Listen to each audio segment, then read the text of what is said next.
머리가 시원해졌죠?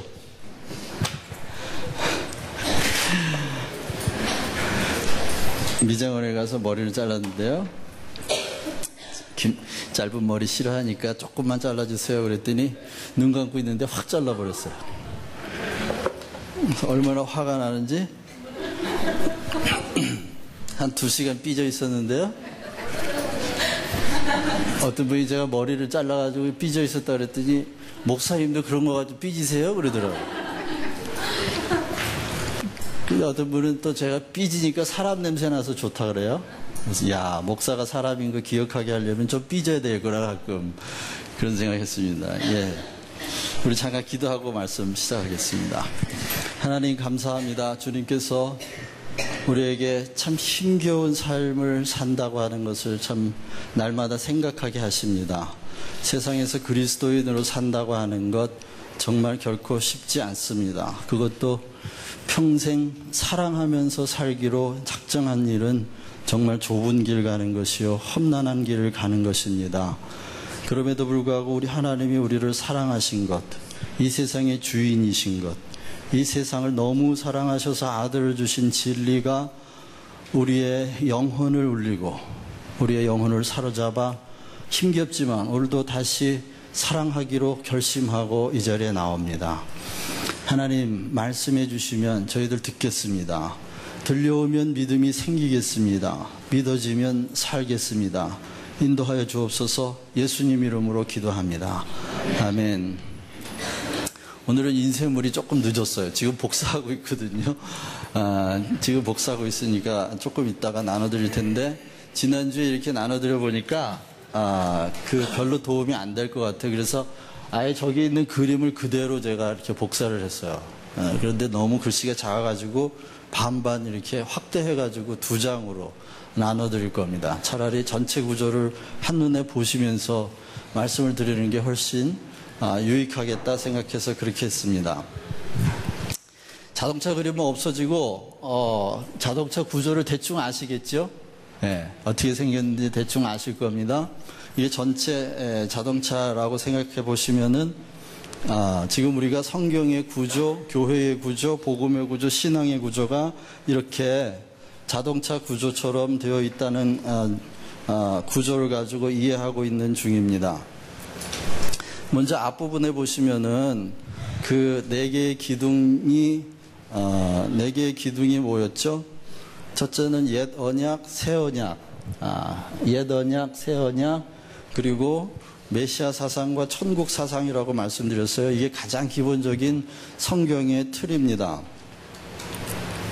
그런데 맨 앞부분을 보시면은 그 은혜와 진리, 공의의 사랑이라고 하는 앞에 자동차의 반바가 있죠. 그것이 교회 또는 성경 전체를 커버하는 사상입니다. 하나님의 공의와 사랑, 그리고 예수님의 은혜와 진리.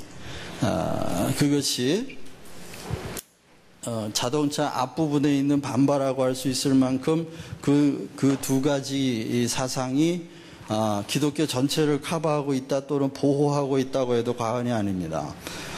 그리고 그 메시아 사상의 한쪽 끝은 예수 그리스도의 이름이라고 말씀드렸고요. 다른 한쪽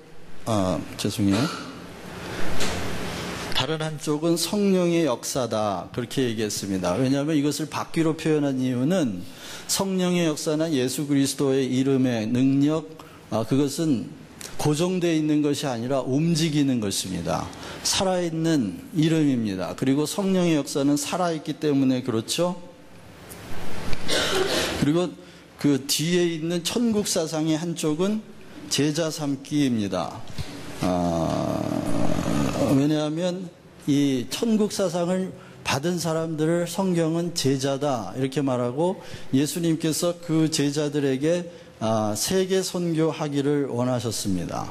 그래서 천국 사상의 양쪽 2바퀴는 바로 제자 삼기와 그리고 세계 선교입니다.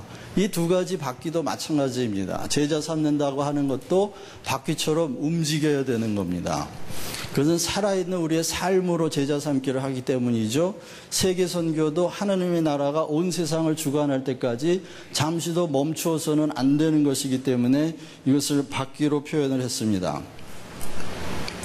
자, 그러면 오늘은요, 좀 더 구체적으로, 그 은혜와 진리, 공의의 사랑, 그 앞에 보면 조명과 인도라고 하는 성령의 역사에서 이렇게 줄기가 나와 있죠. 지금 줄이 이렇게 성령의 역사에서 뻗어 있죠.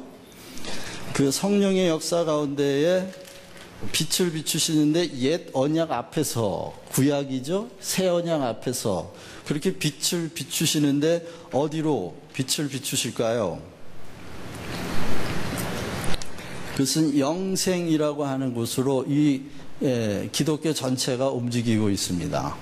영생을 향해서, 그 생명을 향해서 성령님은 우리를 지금 계속 조명하고 있는 겁니다. 그러면 먼저 성령의 역사에 대해서 개괄적으로 오늘 살핍니다.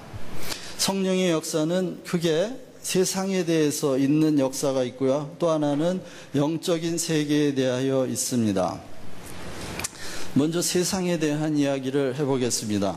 성령님께서 세상에 대해 역사하시는 것은 요한복음 16장 8절에 보면 죄와, 성령이 오시면 죄와 의와 심판에 대해서 세상을 책망하실 것이다, 이런 얘기를 하십니다. 왜 그럴까요? 왜 성령님은 오시면 세상에 대하여 죄와 의와 심판에 대하여 책망하실 거라고 말씀하시느냐? 그것은 율법이 완성됐기 때문입니다.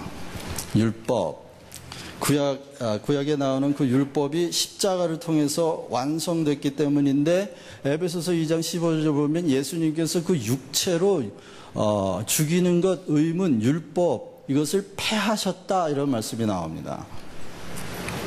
그러면 율법이 폐해졌고 율법이 완성됨으로써 폐해졌다는 것이 왜 성령께서 세상을 죄와 의와 심판에 대하여 책망하실 수 있는 사건이 되느냐?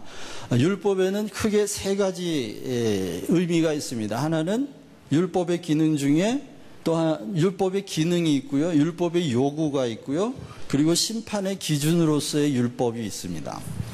율법의 기능은 뭘까요? 율법의 기능은 로마서 3장, 로마서 7장에 의하면 율법은 죄를 깨닫게 하려 함이라, 이런 얘기를 합니다. 그렇죠? 예, 이제 복사가 됐네요. 예, 이제 2장입니다. 좀 나눠주시고요.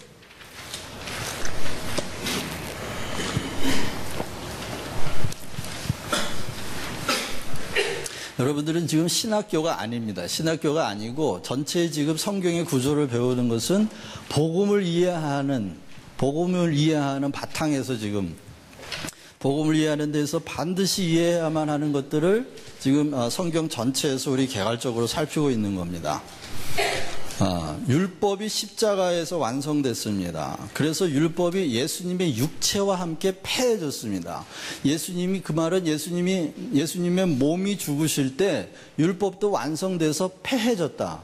폐해졌다는 말은 율법이 사라졌다는 말이 아니라 율법의 목적이 이루어졌기 때문에 더 이상 율법이 할 일이 없어졌다, 그런 뜻입니다. 첫째는 율법의 기능이 있었는데 그것은 죄를 깨닫게 하는 것이었습니다. 죄를 깨닫게 하는 것이 율법의 그 기능이었는데 죄가 없어졌어요. 율법의 기능이 죄를 깨닫게 하는 거예요. 그런데 십자가에서 예수님이 죄를 다 지시고 죽으셨어요. 자, 그러면 율법에 할 일이 이제 없죠? 죄가 없어졌는데 죄를 깨닫게 할 일이 없잖아요. 그렇죠? 이해가 가세요? 예, 죄 자체가 사라졌기 때문에 이제는 율법을 통해서 죄를 깨닫는 일은 없어도 괜찮아요. 무슨 말인지 이해가 가세요? 자, 구약시대에 사람들이 율법에 대하여 죄를 깨달아요. 율법으로 죄를 깨달으면 어떻게 했냐면 성전으로 이렇게 짐승들을 가지고 끌고 갔어요. 그래서 율법에 의해 죄가 깨달아지기만 하면 가서 짐승을 죽이면서 짐승이 피를 받아 제사장에게 주는데 짐승을 죽이면서 이렇게 고백하는 거예요. 내가 죽어야 되는데, 내 죄 때문에 내가 죽어야 되는데 이 짐승이 대신 저를 대신해서 죽습니다. 하나님, 이 짐승의 피를 저의 목숨, 저의 생명으로 받아주시고 저를 살려주십시오. 그런데 지금은 제가 이렇게 짐승을 죽여서 제 죄를 1년마다 한 번씩 죄사함을 받지만, 영원하신 하나님이 약속하신 구세주, 그가 오면 단번에 죄에 대하여 영원히 죽으셔서 그분이 오시면 영원히 죄사함을 받을 줄 믿습니다. 이렇게 고백하면서 구약 시대에는 죄가 생각날 때마다 그렇게 짐승을 가지고 가야만 했던 거예요. 그런데 유대인들은 자기가 손으로 행한 죄만 죄인 줄 알았어요. 근데 예수님이 오셔가지고 너희가 옛사람이 말한 바 살인하지 말라 하는 말을 들었거니와 너희가 마음으로 누구를 미워하면 이미 살인한 것이다 라고 말씀하시면서, 행위가 완전해져야만 율법의 의를 얻을 수 있는데, 그 행위가 손에서 완전해지는 게 아니라 어디에서 완전해져야 된다? 마음에서 완전해져야 된다는 걸 예수님이 말씀하십니다. 그러니까 실제로 율법이 하는 기능은 우리 마음에서부터 이미 율법을 지킬 수가 없다. 마음에서부터 이미 율법을 지키는 행위가 완전해질 수 없기 때문에 손으로 지키는 율법, 손에서 완성된 행위는 이미 아무것도 아니다. 이것을 깨닫게 하는 것이 율법의 기능이었어요. 자, 그런데 예수님이 오셔서 죄 자체가 사라졌어요. 죄 자체가 사라졌다기보다 좀 더 정확하게 말하면 죄의 대가, 다시 말하면 심판과 사망이 예수님께서 다 짊어지고 사라졌어요. 죄라고 하는 헤알리다지는 여전히 남아있지만, 헤알리다지 무슨 말 아시죠? 죄의 영향, 죄의 상태는 그대로 있지만 죄의 결과, 심판과 사망이 사라졌기 때문에 더 이상 죄가 우리를 주장할 수가 없게 돼버린 거예요. 그렇기 때문에 율법이 할 일이 이제 없어졌다는 겁니다. 율법이 할 일이 없어졌다. 그러면서 죄에 대하여라 하면 너희가 나를 믿지 아니함이요 그랬어요. 자, 이거 아주 중요합니다. 지금은 그러면 보세요. 원죄나 자범죄 때문에 지옥 갈 사람이 있나요, 없나요? 지금은 원죄나 자범죄 때문에 지옥 가는 게 아니에요. 왜? 십자가에서 다 사해줬어요. 십자가에서 예수님이 우리들 교회 안에 있는 사람들의 죄만 지고 갔나요? 아니면 온 세상의 죄를 다 지고 가셨나요? 그렇죠. 온 세상의 죄를 다 지고 갔어요. 그러니 이 땅에는 이제 원죄나 자범죄 때문에 지옥 가야 마땅한 사람은 있다 없다?